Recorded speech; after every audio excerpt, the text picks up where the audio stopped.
বাবু, তোকে আমি কালকে ভালো করে বুঝিয়ে দিয়েছিলাম, তো পড়িয়ে দিয়েছিলাম, ঠিক আছে? তো দুপুরে বললাম তো স্কুল ছুটি ছিল, তো বই তো নিয়ে বসছিলিস, মুখস্থ করেছিস? হ্যাঁ দেখছি। আর এগুলো কিন্তু পরীক্ষায় পড়বে, খুব ইম্পর্টেন্ট। ঠিক আছে। আমি যেগুলোই বলি সেগুলোই পরে দেখেছিস নিশ্চয়ই।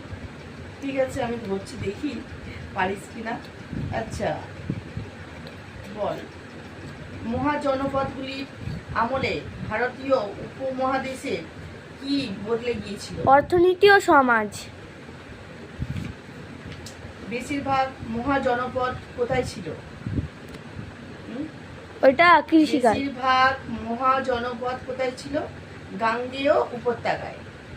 গাঙ্গেয় উপত্যকায়। তাহলে গাঙ্গেয় বানান কি? গায়িকা উময়ে গয়িকা অন্ত্যস্ত। গাঙ্গেয় হর্ষপদ তাজপলা গায়িকা অন্ত্যস্ত উপত্যকায়। বানান সহ মুখস্থ করতে হবে, কেটে কেটে বানান।